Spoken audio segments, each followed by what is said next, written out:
प्रथम मंत्र आपको दिया जाता है हमारे शरीर के अंदर बने हुए कमलों को खोलने का।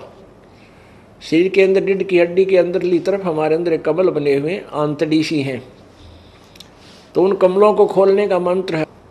खोलने का मीन ये है कि हमारे ऊपर जो इन देवताओं का ऋण है उस मजदूरी से वो खत्म हो जाएगा।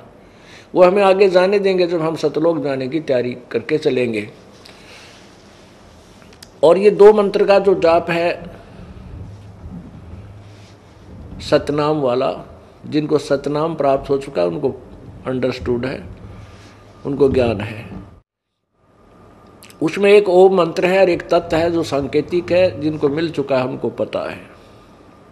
इस ओम नाम का जाप की कमाई हम ब्रह्म को दे देंगे, काल को, ज्योति निरंजन को, और ये फिर हमें आगे जाने देगा, नहीं तो ये नहीं जाने देगा, क्योंकि हम ऋणी हो गए हैं, काल के जाल में फंसे हुए हैं, असंख्य हमने पाप करके ढेर लगा रखा है। तो जब हम अपने सभी ओम नाम के कमाई और यहाँ इस सतर तक की जितनी भी ब्रह्म तक की जितनी साधनाएं हैं, यज्ञ हैं, इन सभी का प्रतिफल हम इसी को दे देंगे, तो ये हमारे कम में यहाँ से जाने के लिए छोड़ देगा। नहीं तो हम यहीं फंसे रहे, ओम नाम की और यज्ञों की कमाई हम इसके स्वर्ग महास्वर्ग में बैठकर, ब्रह्मलोक में बैठकर खाते रहे, फिर आकर के 84 लाख योनियों में दुख उठाते रहे। इसलिए गीता जी अध्याय नंबर 18 के श्लोक नंबर 66 में कहा कि यदि तूने मैं उस परमात्मा के पास जाना है, जिसके विषय में 18वें अध्याय के 62वें श्लोक में कहा कि अर्जुन तू सर्वभाव से उस परमेश्वर की शरण में जा, जिसकी कृपा से ही तू परम शांति और शाश्वत स्थान को प्राप्त होगा। उसके लिए कहा कि तूने उसकी शरण में जाना है तो मेरे सत्र की जो कमाई है, ओम नाम के जाप और यज्ञ आदि जो मेरे लेवल के, वो मुझे छोड़ दे, मुझ में त्याग, फिर तू उसकी शरण में जा, फिर मैं तुझे सब पापों से मोक्ष कर दूंगा, सब ऋण मुक्त कर दूंगा, तू जरा तेरा छुटकारा कर दूंगा। क्योंकि हम काल के बंधुआ मजदूर हो गए हैं, हम सत साधना ना मिलने से। उसमें क्या लिखा 18वें अध्याय के 66वें श्लोक में कि सर्वधर्मान प्रीतज माम एकम शरणम व्रज, सर्वधर्मान प्रीतज माम एकम शरणम व्रज। अब यहाँ जो गीता के अनुवादकर्ताओं ने यहाँ गलती कर रखी है, उन्होंने व्रज का अर्थ आना लिख दिया है, आओ लिख दिया है, जबकि व्रज का अर्थ जाना होता है। अब ये गीता का अनुवाद करने वाले यहाँ उलझे रहे कि भगवान किसी और किसकी शरण में जाने को कह सकता है, क्योंकि वो श्री कृष्ण जी के द्वारा दिया गया ज्ञान मानते थे और श्री कृष्ण जी को फाइनल गॉड मान रहे थे, अंतिम परमात्मा मान रखा था उन्होंने। तो यही इस कारण से उन्होंने इन सदग्रंथों के अर्थों का भी अनर्थ कर डाला। व्रज माने आना नहीं होता, जाना होता है, इन्होंने व्रज का अर्थ आना लिख दिया। एक अंग्रेजी का वर्ड है गो, गो माने जाना होता है, और उसका अर्थ कोई कम करता है, आना करता है, तो वह अज्ञानी है। चाहे वो किसी सर्कमस्टांस में उसका अर्थ आना कर रहा है, उसको उस सेंटेंस का ज्ञान नहीं जहाँ ऐसा अनर्थ करने जा रहा है। इसका सीधा अर्थ बनता है कि सर्वधर्मान परित्यज्य माम, मेरे सत्र की जितनी भी पूजाएं हैं उनको मुझ में छोड़, तो एकम शरणम व्रज, एकम जिसके बराबर दूसरा ना हो, एकम एकम शरणम व्रज, अद्वितीय भगवान 18वें अध्याय के 62वें श्लोक में कहा है, जिसके विषय में उसकी शरण में जा।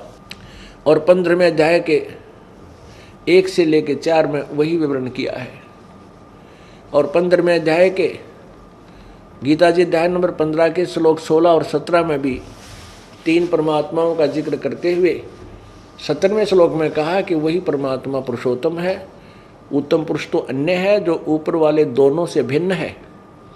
16वें श्लोक में जो 2 भगवान कहे हैं, अक्षर पुरुष, क्षर पुरुष और अक्षर पुरुष, क्षर ब्रह्म को हो, अक्षर पुरुष को हो, हम उसको सीधी देसी भाषा में क्षर ब्रह्म यानी समझाने के लिए, ताकि समझ सकें, क्षर ब्रह्म और अक्षर ब्रह्म, अक्षर क्षर पुरुष और अक्षर पुरुष बोलते हैं। ये दोनों नासवान है, ये भगवान भी, और इनके श्लोकों में प्राणी भी नासवान है। इसलिए कहा कि उत्तम पुरुषत्व अन्य, गीता जी अध्याय नंबर 15 के श्लोक नंबर 17 में उत्तम पुरुषत्व अन्य परमात्मा इति उदारते हैं। और ये लोक तरम आविश्य विभर्ति अवैश्वर, जो तीनों लोकों में प्रवेश करके सबका धारण पोषण करता है, वो अविनाशी भगवान है। तो वो जो तीसरे नंबर का परमात्मा है, उसका जो मंत्र है, उसकी शरण में जाने को ये काल कह रहा है कि उसकी शरण में जाने के लिए तू मेरे सत्र की सब पूजाएं मेरे में छोड़ दे।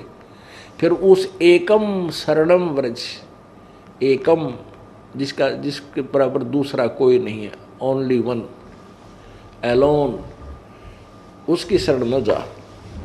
फिर मैं तुझे